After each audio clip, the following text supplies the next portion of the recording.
Alors, il y a d'abord un concours de circonstances, n'est-ce pas? Je suis venu à La Réunion il y a un an et j'avais prévu ensuite de me rendre dans les Caraïbes au mois de décembre.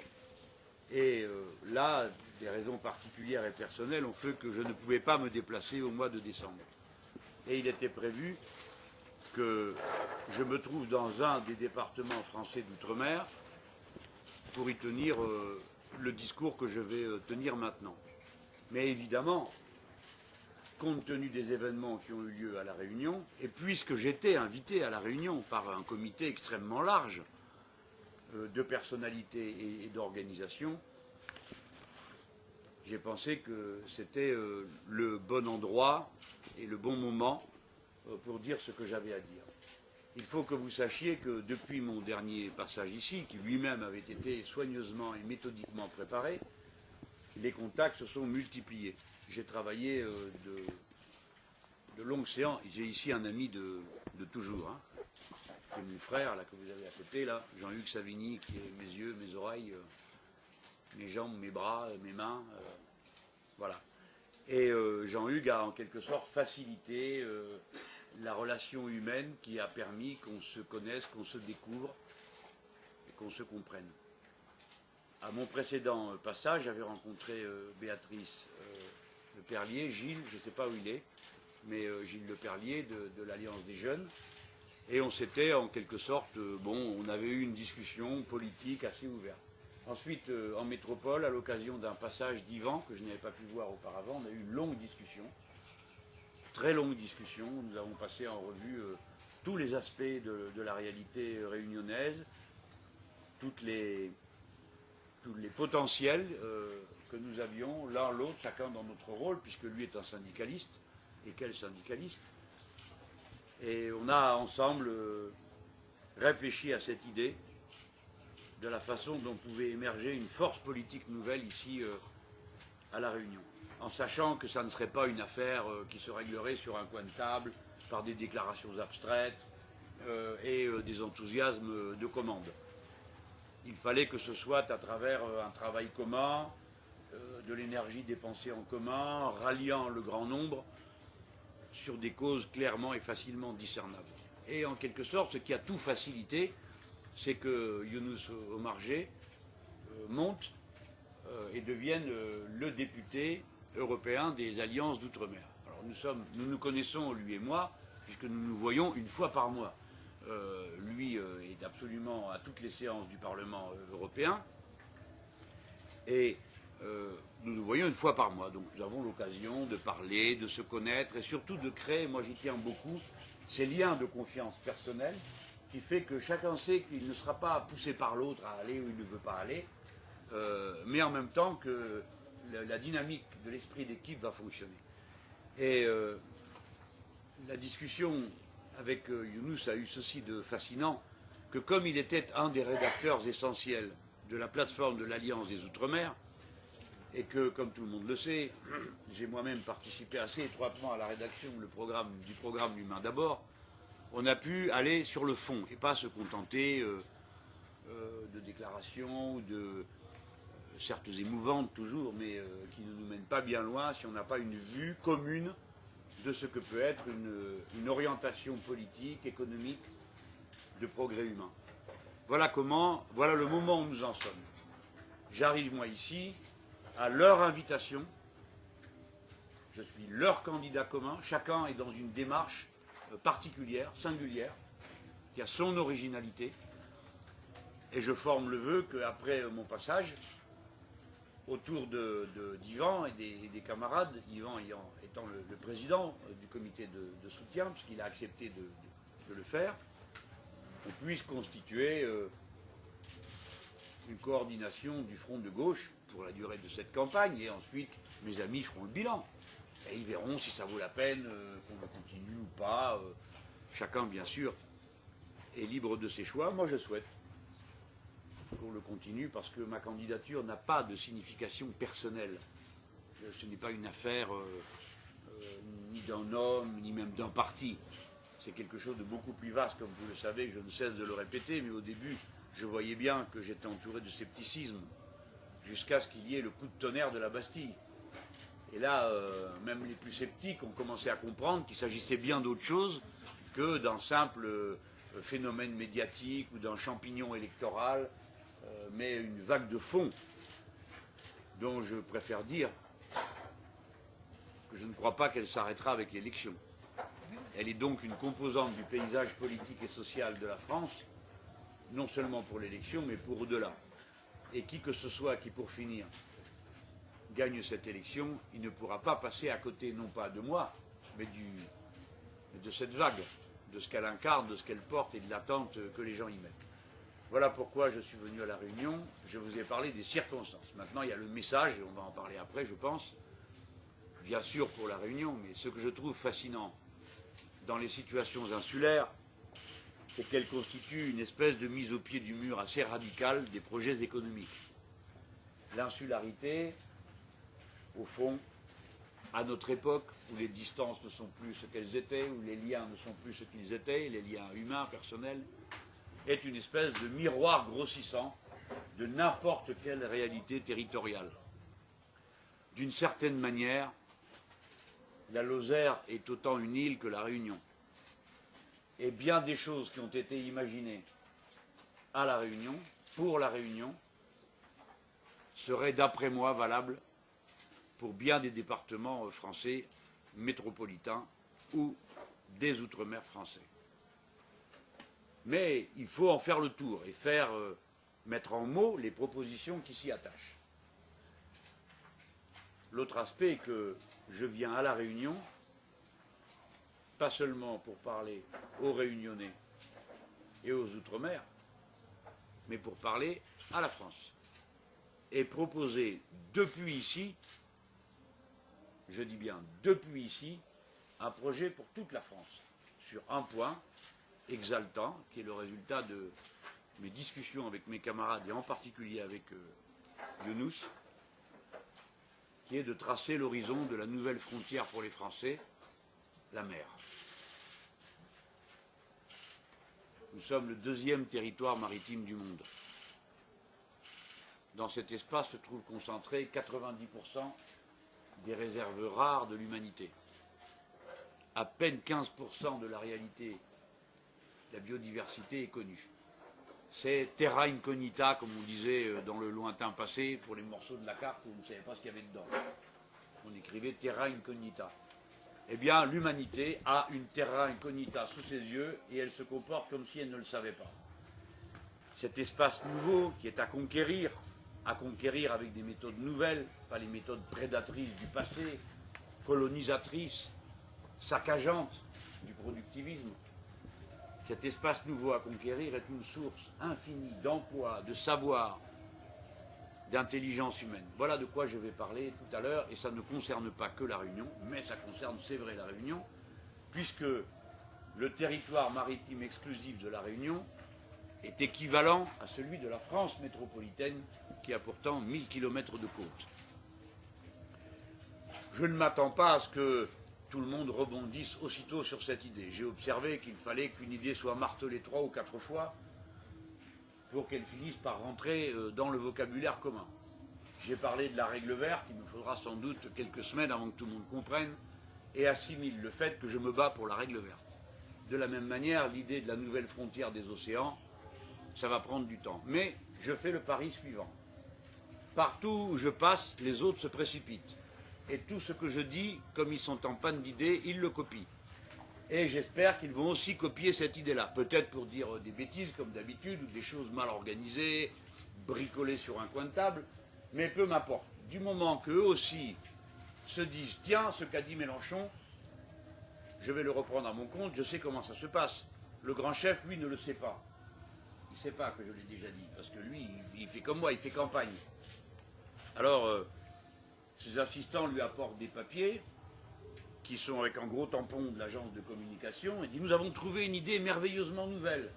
Nous allons taxer les très hauts revenus. Ah, formidable, quelle idée géniale, que ne l'ai-je eu plus tôt.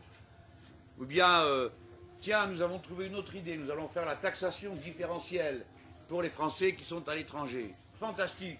Et alors ils partent avec ces papiers, ils vont sur les plateaux de télé, puis il y a toujours un journaliste quand même qui lit, il y en a, hein, qui se documente et tout ça, qui suivent, et qui lui disent mais attendez, il y a un problème, M. Mélenchon l'a déjà dit. Ah bon, ah bon? Et voilà comment les bonnes idées font leur chemin et diffusent dans toute la société. Je vais être accroché à mon idée que je m'approprie, hein, qui est une idée commune avec Younous. Je vais m'accrocher à mon idée de cette nouvelle frontière de l'humanité, la mer, comme bec et ongle. Et c'est bien le diable si j'arrive pas à en faire une grande cause commune. Oh, c'était long hein, comme introduction. Que proposez-vous contre la mission à la Réunion? Eh bien, d'abord d'en comprendre précisément les causes. Car sinon, on fait des bricolages. Et comme d'habitude, on va saupoudrant des aides, des pansements, des réconforts qui ne règlent rien. Et 6 mois après, les gens sont seulement plus désespérés qu'ils n'étaient avant. D'où vient que la vie soit si chère? Je vous prie. Sinon, parce qu'il y a des monopoles qui contrôlent le prix des marchandises et peuvent les fixer au niveau qui leur convient. Naturellement, ceux-là sont des partisans absolus de la liberté du commerce. Ils signent tout ce qu'on voudra sur la concurrence libre et non faussée pour la raison que ça ne les concerne pas. Alors, je pense que la première des choses à faire ici, compte tenu de l'ampleur des catastrophes qui se profilent,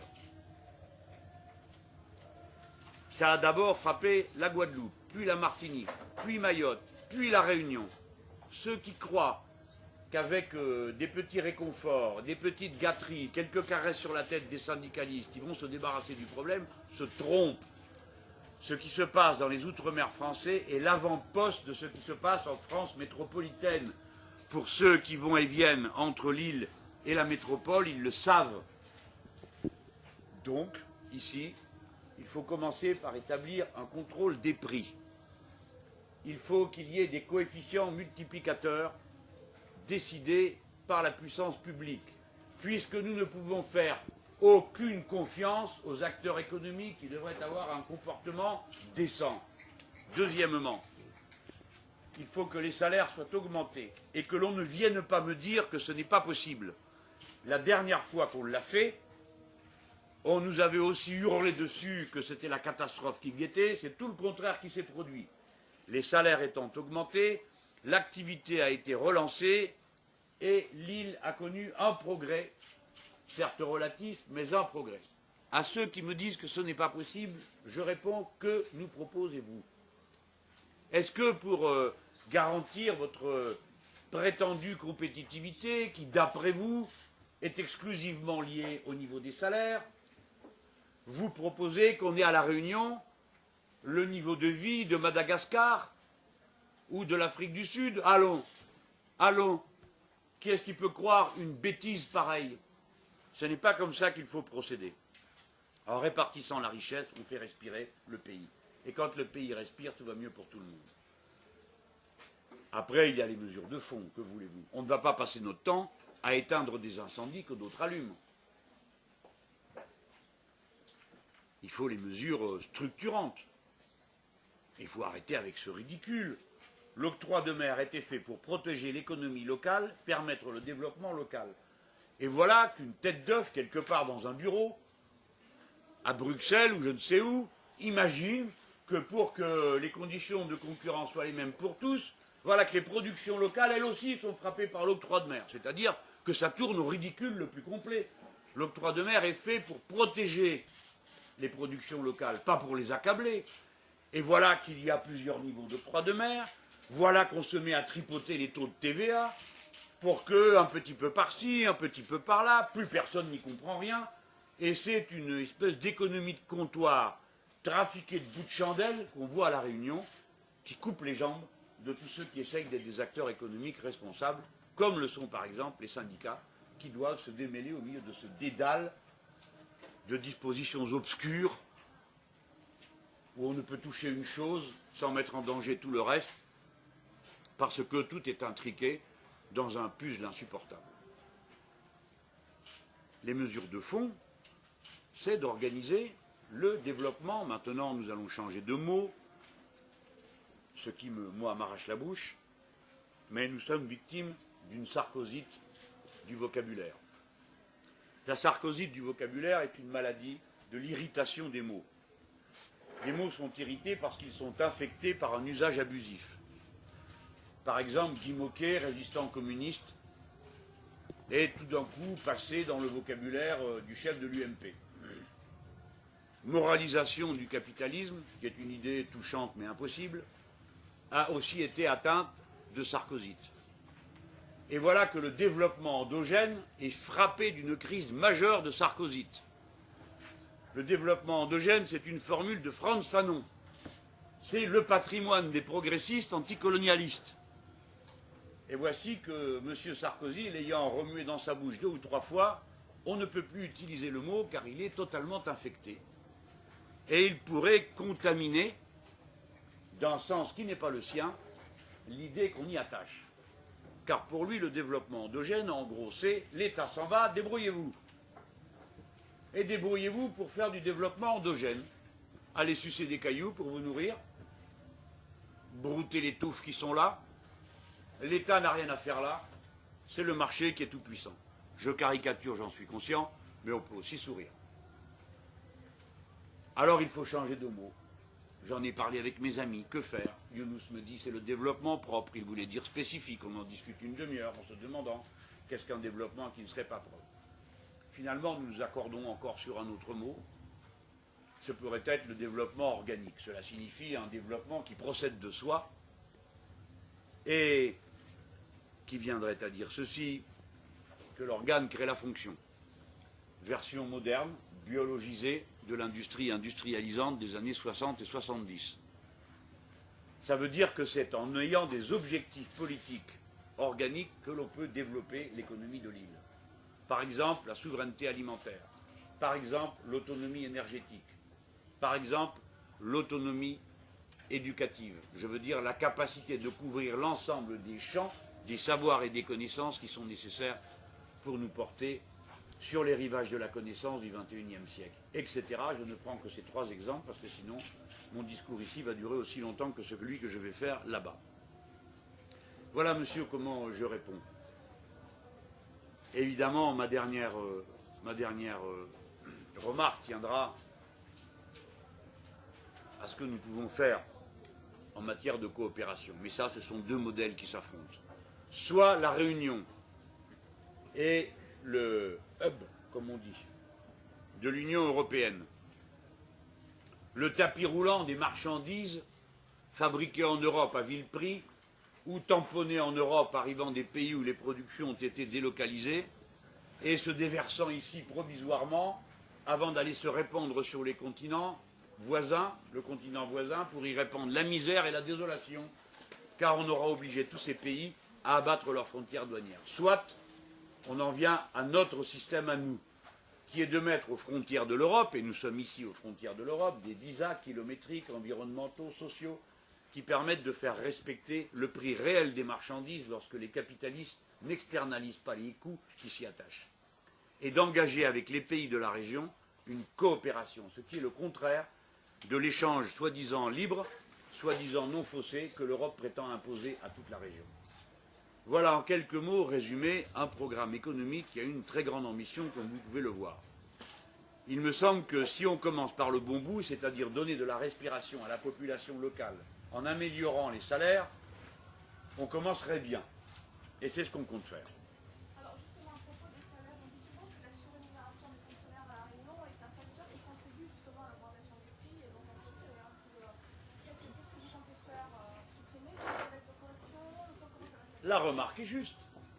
Bien sûr qu'elle est juste. On voit bien que cela crée des distorsions et que cela fausse. Mais comment allons-nous le régler? Pardon si je fais une comparaison, mais elle va aider à faire comprendre. Ici ou là, je vais, on me propose des quotas. Quotas de ceci, quotas de cela. L'autre jour, j'étais dans un département de métropole, on me dit, est-ce que tu ne proposerais pas des quotas par quartier pour faire embaucher les gens? Et puis quoi encore? C'est un raisonnement absurde. Il est absurde aussi longtemps que les gens sont dans la compétition ou pour faire, bref. Quand il y a un poste et pour Françoise et Yasmina, il y a une compétition et elle prend tous les travers qu'on peut imaginer. Mais quand il y a 3 postes pour Yasmina et Françoise, la situation change complètement. Les deux ont un travail, ne sont plus en compétition et, comme elles peuvent aller occuper la 3e place, elles peuvent obtenir un bon salaire. La question qui se pose ici n'est donc pas par je ne sais quel bras tordu que l'on ferait à ceux qui ont, on leur prendrait à eux, je ne sais pas pourquoi faire, et on dirait aux autres, comme vous êtes, c'est bien. La preuve, on y ramène tout le monde. Non, il faut que tout le monde monte. Voilà l'objectif qu'on doit se donner à la Réunion. On nivelle par le haut, pas par le bas. Tous ceux qui vous proposent de niveler par le bas se moquent de vous. Se moquent de vous. Ils organisent la bataille entre les pauvres. Ils organisent la bataille, naturellement là il ne s'agit pas de pauvres, entre les salariés. La division, tout le temps la division, entre ceux qui ont la bonne paye et ceux qui ne l'ont pas, entre ceux qui sont de la bonne religion et ceux qui n'y sont pas, et ainsi de suite. C'est contre ces divisions que va le front de gauche. C'est pour ça que c'est un front du peuple. Voilà comme je le vois. Vous n'avez pas posé des questions qu'à moi tout de même. Vous avez dit que le premier était l'avant-poste de ce qui se passe en métropole. Est-ce que c'est aussi une mise en garde par rapport au soulèvement violent qu'il y a pu avoir avec l'île dernièrement? Oh, le soulèvement, quand il s'est fait, n'avait pas l'intention d'être violent. C'est un enchaînement qui y a conduit. Ce qui est important, c'est le soulèvement. Est-ce que la France métropolitaine va connaître ces secousses? Oui, bien sûr, évidemment. Comment pourrait-il en être autrement? Est-ce qu'il n'y a pas en France métropolitaine des zones entières où l'essentiel de la jeunesse est au chômage, tout en étant hautement qualifié, hautement diplômé, parce qu'on parle souvent des autres, on oublie cela.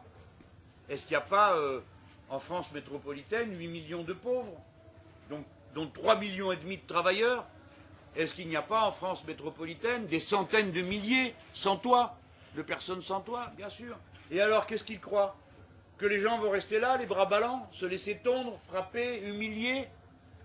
Je le redis, ce qui se passe autour du front de gauche, que vous voyez tous, vous l'avez tous eu sous les yeux à la Bastille, est bien plus grand qu'un mouvement électoral. Et j'annonce à tout le monde que tout le monde l'a sur les bras, ce mouvement, s'ils ne l'ont pas compris.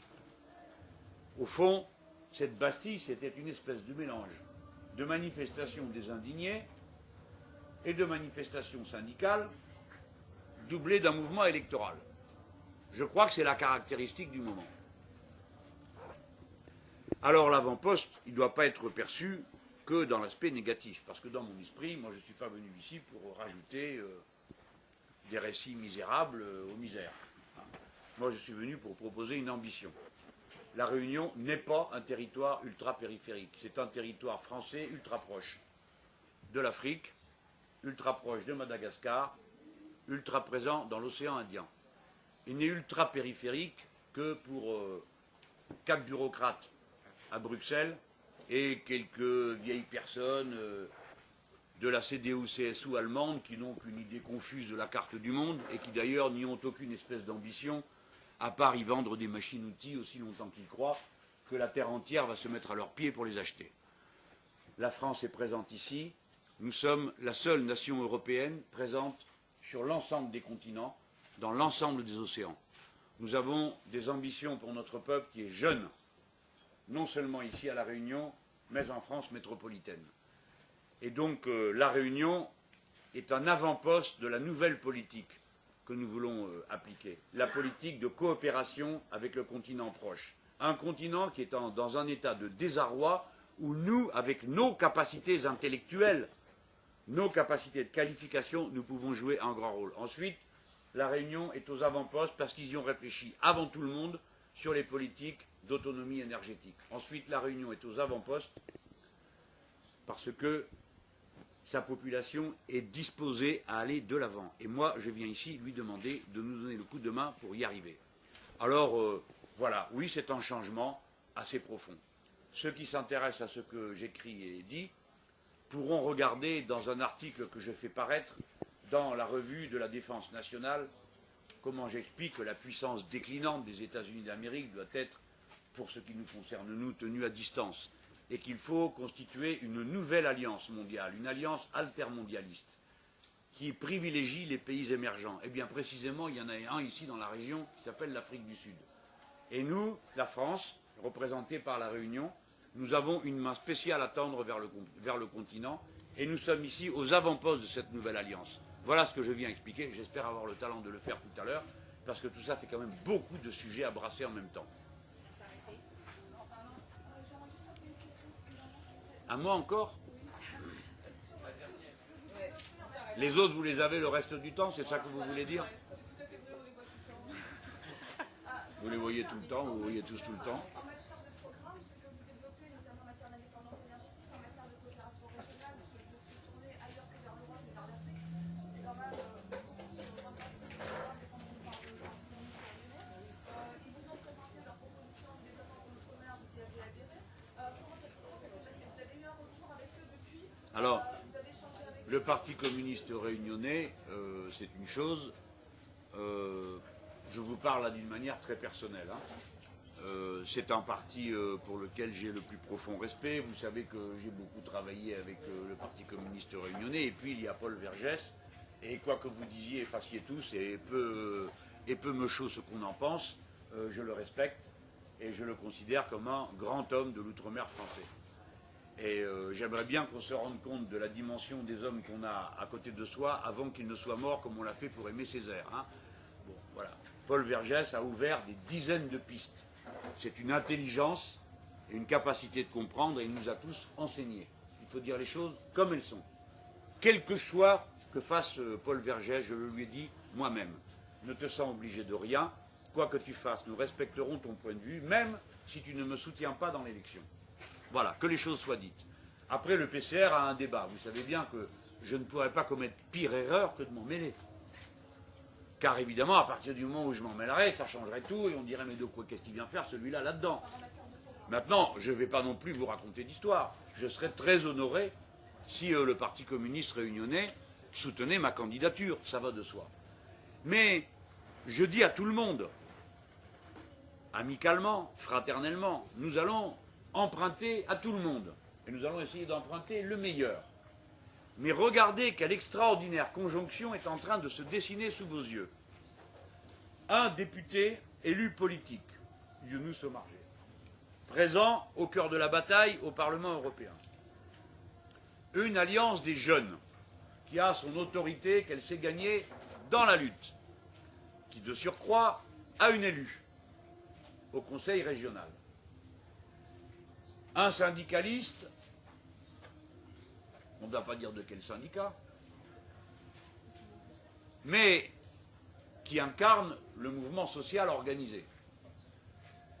Enfin, on me dit que d'autres forces sociales, si ce n'est en tant que telles, mais par leurs représentants, sont intéressées par le programme du Front de gauche et par ce premier rassemblement que nous avons initié.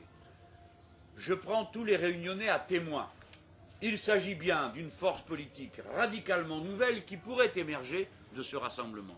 Une force jeune, une force liée au mouvement social et qui permettrait en quelque sorte de se tenir à distance tout en le regardant avec bienveillance et amitié, de démêlés qui parfois paraissent un peu confuses à tous ceux qui ont juste envie d'être utiles à leur petite patrie insulaire. Le Front de gauche et ce rassemblement peut être une occasion tout à fait inespérée de bousculer le champ politique de manière positive, c'est-à-dire contre personne à gauche, mais au profit de toute la gauche.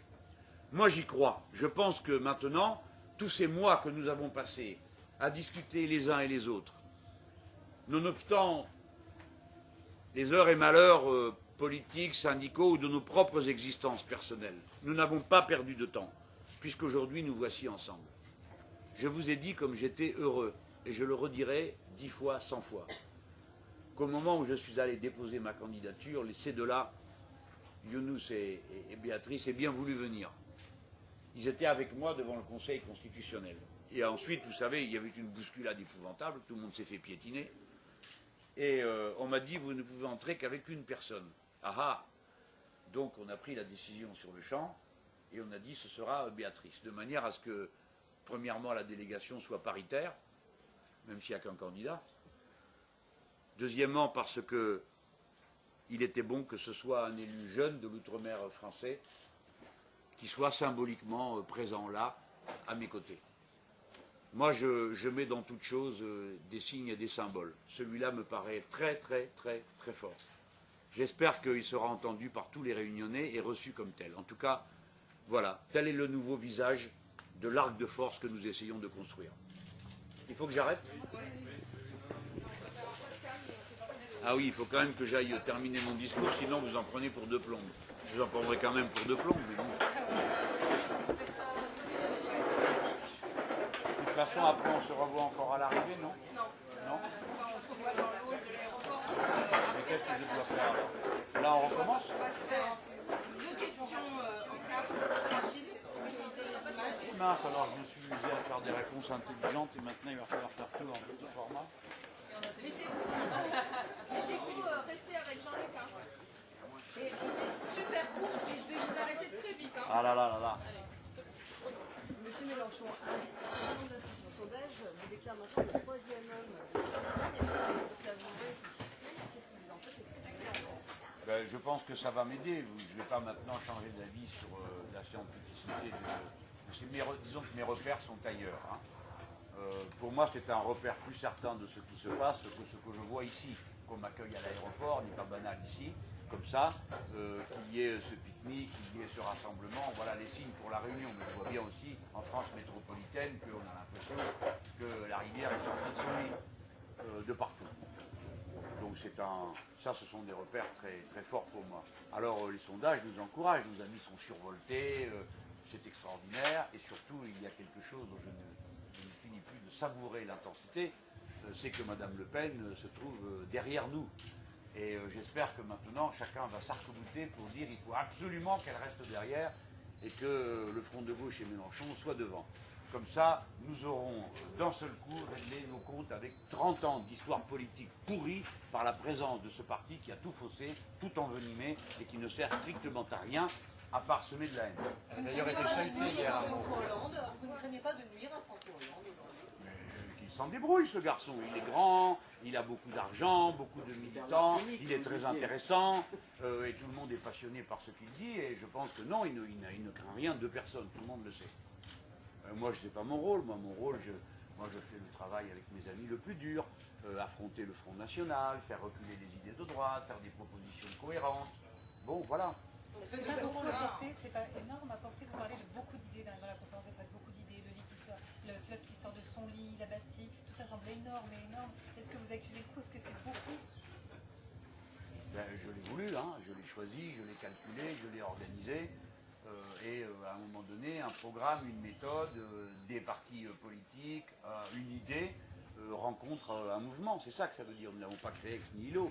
Nous l'avons rencontré et nous lui avons permis, de ce fait même, en se donnant à voir, en se prouvant à lui-même sa puissance et sa force, nous lui avons donné un élan extraordinaire. Bon, ben, j'assume, je ne vais quand même pas avoir peur du résultat de mes actes, non, je suis très content. Alors justement, est-ce que le troisième homme, vous pouvez passer à premier homme? Ben, j'y compte bien, mais je me bats pour ça, moi. Je vous l'ai toujours dit, moi je ne commence pas une élection en me disant que je vais faire du témoignage ou je ne sais pas quoi. Il faut des fois faire du témoignage, mais moi je suis là pour gagner. Et jusqu'à la dernière minute de la dernière seconde, je vais me battre pour gagner. C'est l'attitude normale d'un républicain, non? On ne fait pas un petit tour pour distraire tout le monde et puis après on rentre à la maison. C'est pas ça le sujet. Je vous rappelle que des élections, j'en ai quand même gagné un certain nombre, comme sénateur, comme conseiller général, comme élu municipal, comme député européen, et voilà, me voilà dans l'élection présidentielle, j'y vais pour la gagner, bien sûr. Aujourd'hui, vous dites 72, vous dites je pose. Ah, je ne dis rien du tout, moi. On s'arrête, il va venir quelques jours ici. Oui, oui. Ah, moi je n'avais pas calculé qui viendrait après moi, mais souvent c'est le cas, ils passent après moi. Et j'espère qu'ils vont retenir des choses que j'ai proposées ici pour en faire peut-être une idée commune. Ils l'ont déjà fait à d'autres reprises. Là, je vais proposer 2-3 idées. Ma parole, ils vont en rester bouche bée. Et j'espère qu'ils vont les reprendre. Bon, ils vont le maltraiter comme d'habitude, ils vont transformer ça en bouillie, mais n'empêche, ils auront dit les mots. Ce qui est important, hein, c'est de faire le pari, qu'ils disent les mots et après ils finiront par y croire. Et de cette façon, les bonnes idées vont avancer. Et là, j'ai 2-3 idées, vous allez voir mes amis, à tomber par terre. Allez.